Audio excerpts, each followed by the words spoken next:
আসসালামু আলাইকুম প্রিয় অভিভাবকবৃন্দ ও শিক্ষার্থীবৃন্দ, তোমরা আমার সামনে এখন যে প্রশ্নপত্রটি দেখতে পাচ্ছ এটি হচ্ছে শ্রেণী তৃতীয়, বিষয় বাংলাদেশ ও বিশ্ব পরিচয়, তৃতীয় প্রান্তিক মূল্যায়ন 2025 খ্রিস্টাব্দ। আমরা যদি আবারও চলে আসি, আমাদের আজকে যে প্রশ্নপত্রটি রয়েছে এটি হলো তৃতীয় প্রান্তিক মূল্যায়ন 2025 খ্রিস্টাব্দ, বেগমগঞ্জ, নোয়াখালী, শ্রেণী তৃতীয়, বিষয় বাংলাদেশ ও বিশ্ব পরিচয়। এখানে বলা হয়েছে সময় 2 ঘন্টা 30 মিনিট, পূর্ণমান 100। আমরা যদি চলে আসি, আমাদের এখানে প্রশ্নপত্রটি একেবারে প্রথমে রয়েছে 1 নঙে সঠিক উত্তরটি উত্তরপত্রে লেখো। আমি আবারও বলছি, এখানে 1 নঙে বলা হয়েছে সঠিক উত্তরটি উত্তরপত্রে লেখো। এখানে ক থেকে ইয় পর্যন্ত মোট 10টি প্রশ্ন রয়েছে এবং 10টি প্রশ্নের আবার 4টি করে উত্তর দেওয়া হয়েছে। এখন এই উত্তরগুলো থেকে যে উত্তরটি সঠিক সেটি আমি খাতায় লিখব। আমার একের কতে কোন কাজ অন্যায়কে ঘৃণা করতে শেখায়? রোমান 1 অসৎ কাজ, 2 ন্যায় কাজ, রোমান 3 খারাপ কাজ, রোমান 4 অন্যায় কাজ। খ বাংলাদেশের মানচিত্রে কয়টি দিক রয়েছে? রোমান 1 3টি, রোমান 2 2টি, রোমান 3 4টি, রোমান 4 5টি। গ কোন পেশাজীবী উৎপাদনের সাথে জড়িত? রোমান 1 শিক্ষক, রোমান 2 কৃষক, রোমান 3 দর্জি, রোমান 4 হচ্ছে কুমার। এরপরে ঘতে বর্তমানে জনসংখ্যার দিক থেকে বাংলাদেশের অবস্থান বিশ্বের মধ্যে কততম?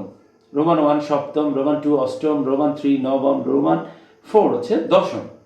ও বাংলাদেশের সর্ব উত্তরের জেলা কোনটি? Roman 1 Panchagarh, Roman 2 Dinajpur, Roman 3 Nilphamari, Roman 4 হচ্ছে লালমনিরহাট।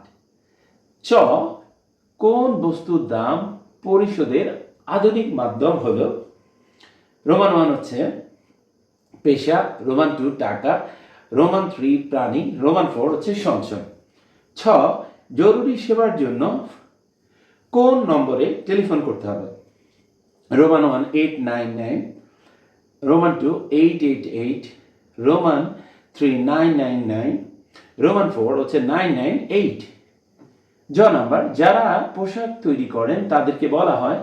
রোমান 1 হচ্ছে তাঁতি, রোমান 2 দর্জি, রোমান 3 কৃষক, রোমান 4 জেল। ঝ খরচের পর যা আমরা জমাই সেটি? রোমান 1 হচ্ছে ঘুষ, রোমান 2 হচ্ছে ঋণ, রোমান 3 হচ্ছে সঞ্চয়, রোমান 4 হচ্ছে বিনিয়োগ। ইয় ভূমিকম্প কত সেকেন্ড পর্যন্ত সাধারণত স্থায়ী হয়ে থাকে? রোমান 1 20 থেকে 30 সেকেন্ড, রোমান 2 30 থেকে 40 সেকেন্ড, রোমান 3 40 থেকে 50 সেকেন্ড, রোমান 4 50 থেকে 60 সেকেন্ড। আমার 1 নঙে বলা হয়েছে সঠিক উত্তরটি খাতায় লেখো। আর এখানে আমার 10টি প্রশ্ন রয়েছে, 10টি প্রশ্নেরই যে উত্তরটি সঠিক সেটা আমি খাতায় লিখব। 2 নঙে শূন্যস্থান পূরণ করো।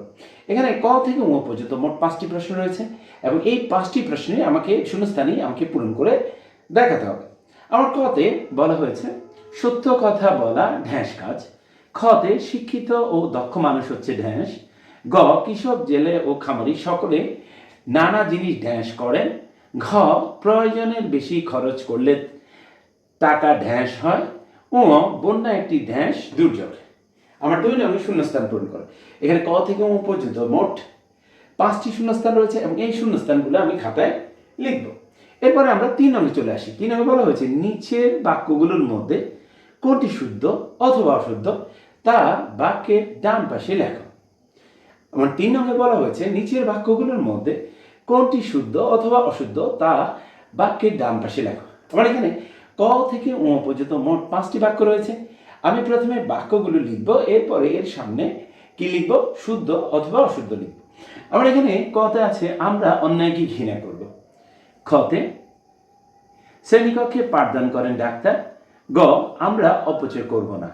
ঘ ভূমিকম্প একটি মানবসৃষ্ট দুর্যোগ। ও আগুন নিয়ে খেলা করা উচিত নয়। আমার 3 নঙে রয়েছে নিচের বাক্যগুলোর মধ্যে কোনটি শুদ্ধ অথবা অশুদ্ধ তা বাক্যের ডান পাশে লেখো। আমার এখানে মোট 5টি বাক্য রয়েছে। এই 5টি বাক্য আমি খাতায় তুলব, এরপরে এর সামনে আমি কি করব? শুদ্ধ অথবা। এরপর আমরা আমাদের প্রশ্নপত্রটি পরবর্তী পৃষ্ঠায় চলে আসবো। এখানে 4 নঙে বলা হয়েছে বাম পাশের বাক্যাংশের সাথে ডান পাশের বাক্যাংশের মিল করে উত্তরপত্র লেখো। আমার 4 নঙে বলা হয়েছে বাম পাশের বাক্যাংশের সাথে ডান পাশের বাক্যাংশের মিল করে উত্তরপত্র লেখো। আমার এখানে একটি টেবিল রয়েছে। এখানে টেবিলের প্রথম পাশে এখানে রয়েছে বাম পাশ আর এখানে রয়েছে ডান পাশ। আমার বাম পাশে ক খ গ ঘ মোট 4টি বাক্যাংশ রয়েছে এবং ডান পাশে 1 2 3 4 5 5টি বাক্যাংশ দেওয়া আছে। আমার এখানে বাম পাশে যে বাক্যাংশগুলো আছে এর মধ্যে কত রয়েছে? ন্যায় কাজ অন্যায়কে, খতে বাংলাদেশের বিভাগ, গতে হাঁস মুরগি পালন করেন, ঘ আমরা টাকা দিয়ে ভবিষ্যতের। এরপরে আমরা যদি ডান পাশে চলে আসি, ডান পাশে একে বলা হয়েছে আটটি, দুইয়ে বলা হয়েছে নানা প্রয়োজন মেটাবো, তিনে ঘৃণা করতে শেখা, চারে খামারি, পাঁচে হচ্ছে বিপদের বন্ধু। আবার এখানে 4 নম্বরে বলা হয়েছে বাম পাশের বাক্যাংশের সাথে ডান পাশের বাক্যাংশ মিল করে উত্তরপত্র লেখা। আমার এখানে বাম পাশে বাক্যের যে অংশগুলো আছে এবং ডান পাশে যে বাক্যাংশগুলো আছে সেগুলো মিল করে আমি কি করব? আমার উত্তরপত্রে অর্থপূর্ণ একটি বাক্য লিখব। এরপরে আমরা চলে আসবো 5 নম্বরে। এখানে বলা হয়েছে সংক্ষেপে উত্তর লেখা, যে কোনো 10টি। আমরা এখানে 5 নম্বরে বলা হয়েছে সংক্ষেপে উত্তর দাও, যে কোনো 10টি। আমার এখানে ক থেকে ঠ পর্যন্ত মোট 12টি প্রশ্ন রয়েছে। এই 12টি প্রশ্ন থেকে আমি যে কোনো 10টি প্রশ্নের উত্তর দিব।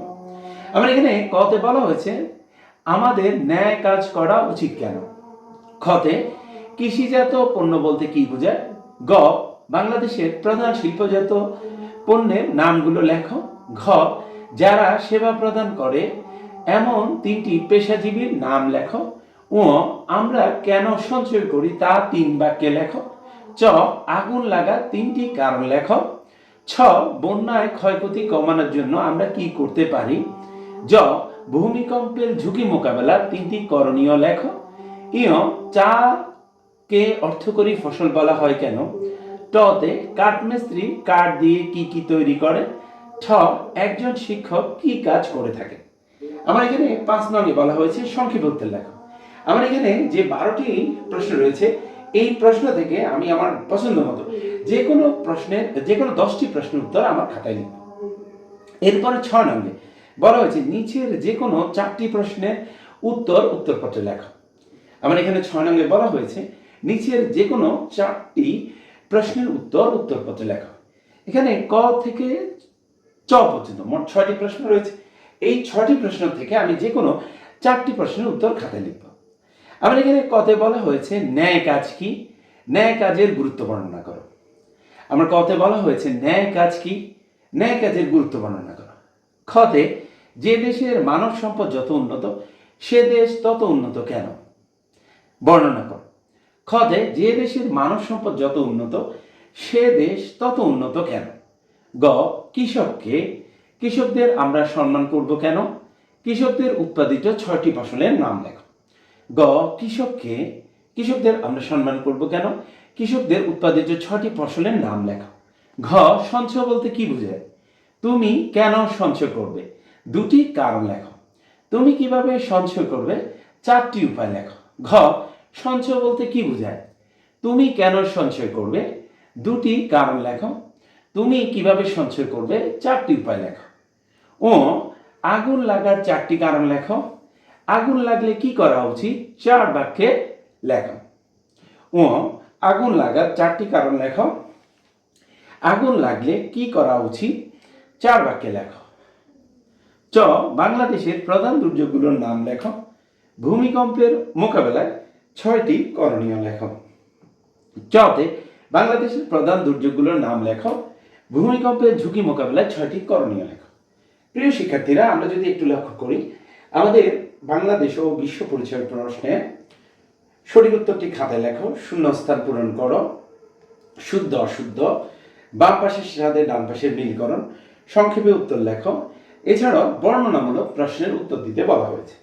আমার এখানে যে প্রশ্নপত্রটি প্রণয়ন করা হয়েছে এটা মূলত আমাদের 3য় প্রান্তিক মূল্যায়ন পরীক্ষার সিলেবাসের ভিত্তিতে আমার প্রশ্নপত্র প্রণয়ন করা হয়েছে। আমাদের যে সামনে পরীক্ষাগুলো অনুষ্ঠিত হবে সেগুলোর প্রস্তুতি গ্রহণের ক্ষেত্রে আমরা অবশ্যই এই প্রশ্নটির বিভিন্ন দিকের গুরুত্ব বিবেচনা করে আমরা কি করব, আমাদের পরীক্ষার প্রস্তুতি গ্রহণ করব। সবাইকে ধন্যবাদ জানিয়ে আমাদের আজকের ক্লাসটি এখানে শেষ করছি। আসসালামু আলাইকুম।